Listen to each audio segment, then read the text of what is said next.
So Robert Lighthizer, he writes for the Wall Street Journal, and I quote, Biden's China tariff cuts would hurt the U.S. Well, spot on, Bob Lighthizer. By the way, I don't really feel like rewarding China for anything at all on any subject right now. Anyway, we bring in Robert Lighthizer, former U.S. trade representative in the Trump administration.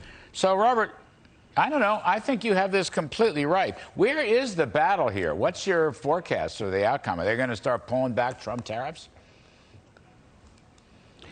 Well, I fear they will. I mean, the rationale, which is that these are somehow inflationary, is ridiculous, right? It makes no sense at all. When we put them in place, inflation actually went down, not up. So and the numbers don't make any sense. So that's just a rationale. The real question, Larry, is does this administration understand that China is an existential threat to the United States? And if they do, we need some kind of strategic decoupling. Strategic, not total, but strategic decoupling. And I think raising the alarm on China was one of the most important things that President Trump did in his administration. He changed the whole dialogue on it.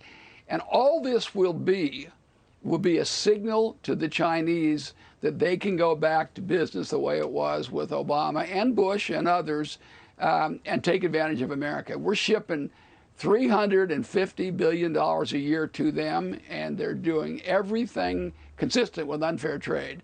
So this would be a very, very bad signal. The reality is we probably need more tariffs, not less tariffs.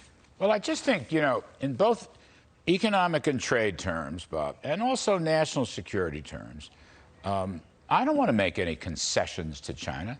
What have they done? They're helping Russia in the Ukraine. They're buzzing Taiwan constantly and probably figuring out ways to invade and take over that democracy, American ally. And regarding trade, your point in the op-ed piece, IP theft is still around. Forced technology transfers is still around. I mean, why would we make any concession? And by the way, what would we get? You think the Chinese would give us anything for it if we lifted some tariffs? They will give us absolutely nothing for us. Every reason that we put those tariffs in place is clearer and worse today than it was. The pressure on the other side, Larry, are from corporate lobbyists who basically make their money importing. It's basically people that are on the other side of the issue, the people that are making money out of unfair trade and out of theft of intellectual property and the like. Those are the people that are making that argument. So there is no justification for it at all. I know there are people in the administration who agree with what I just said, and there are people that don't. And we have to hope that the sensible people prevail. Well, it would be just a catastrophic mistake to send that signal to China, and not only to China, to the rest of the world, that basically we're not taking them seriously. I mean, I think it'd be nice if we rewarded our allies and punished our enemies. I think sometimes the Bidens have that in reverse.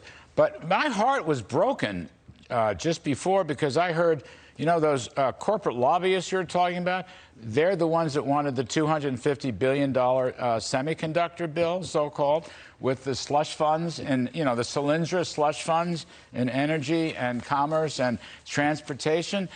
Surely you would think that lower taxes and regulations would be the best way to boost all American industries, wouldn't you, my dear friend Bob Lighthizer? Well, you and I have almost nothing that we disagree on since you've come up in my direction on trade. Yes, so, sir. Which I give you great credit for your intellectual courage to come out and realize that free trade is not free trade. Especially and not China. Good for us. Especially but let China. me just address this. Let me address this, particularly with China. Let me address this chips issue specifically, because I'm a fiscal conservative. I'm certainly a low tax, no regulation kind of guy. But I think that this situation is different probably for two reasons. One, we are in this, as I said, existential competition with China. The battleground of that competition is technology and chips. That is where we're going to win it or lose it. That's just a matter of fact. If we end up falling behind in that area, and we're way behind now, by the way, we're at least 2 generations behind in the high technology logic chips.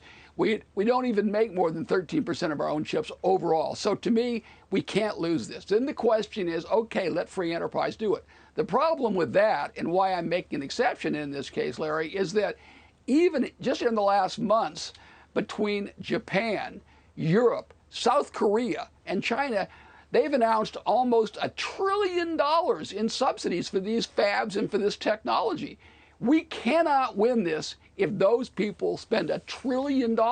Nobody is going to make these chips in the United States. We won't have the technology. And that's something that once you lose it, it is gone forever. But so they're already coming here. I'm right down the line with you. They're coming here. Taiwan's coming here.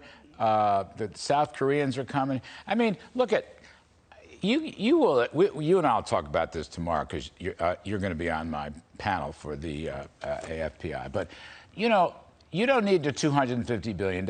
Mostly has nothing to do with chips. I mean, the basic thing was 50. Plus another refundable tax credit, which I think should go to every corporation. I'm just saying, Bob, give everybody tax cuts and deregulation.